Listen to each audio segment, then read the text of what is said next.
Shalom, salam STMJ, saudari-saudara umat kekasih Tuhan, para peziarah pengharapan yang berbahagia. Hari ini, 4 Maret 2026, saya dan Anda diberi inspirasi permenungan dalam Remas kali ini dari Injil Matius bab yang ke-20, ayat yang ke-17 sampai 28. Dalam perikopa ini, saya dan Anda khususnya di ayat ke-17 dan 19 akan mendengar tentang penderitaan. Dalam perjalanan ke Yerusalem, Yesus Kristus untuk ketiga kalinya memberitahukan bahwa ia akan menderita, diserahkan, dihina, disalibkan, dan bangkit pada hari ketiga. Dan saya dan Anda tahu dalam perjalanan itu, pernyataannya sepertinya tidak begitu diperhatikan oleh para murid. Saya dan Anda masih ingat ketika pemberitaan pertama, malah para murid dalam perjalanan berbicara mengenai siapa yang paling berkuasa, dan seterusnya. Yesus tahu apa yang menantinya, penderitaan dan pengorbanan. Namun, ia tetap berjalan maju. Dan ini menunjukkan ketaatan dan kasih yang luar biasa. Kepada saya dan Anda segera diingatkan bahwa mengikut Tuhan berarti siap berjalan bersamanya, bahkan ketika jalan itu tidak mudah. Dalam ayat yang ke-20, 24 sampai 24, saya dan Anda mendengar satu pertanyaan yang salah fokus.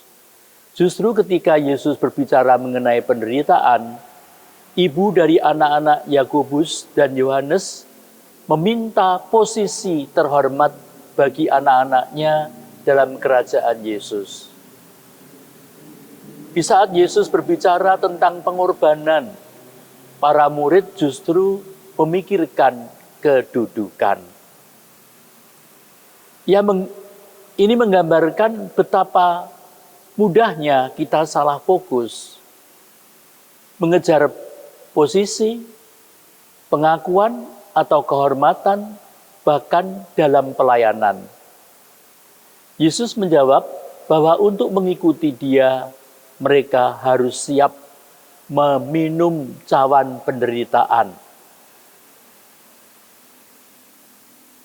Dan di ayat 25 sampai 28 ditekankan mengenai kepemimpinan yang terbaik. Yesus mengajarkan prinsip besar kerajaan Allah. Barang siapa ingin menjadi besar di antara kamu, hendaklah ia menjadi pelayanmu. Di dunia, pemimpin sering diartikan sebagai yang berkuasa.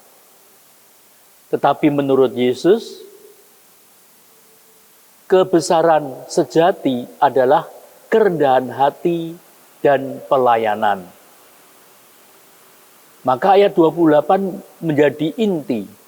Anak manusia datang bukan untuk dilayani, melainkan untuk melayani dan untuk memberikan nyawanya menjadi tebusan bagi banyak orang.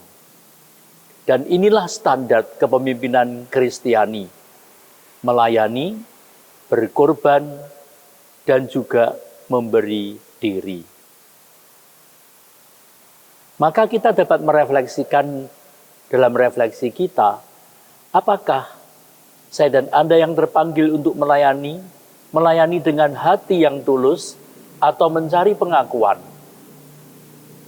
Apakah saya dan Anda siap memikul cawan yang Tuhan izinkan dalam hidup saya dan Anda? Dan apakah saya dan Anda yang saat ini mendapatkan kepercayaan untuk ikut ambil bagian dalam memimpin dengan semangat melayani? Itu saja saudara-saudari yang terkasih, supaya kita jangan menjadi gagal fokus, jangan menjadi salah paham, karena paham kita salah.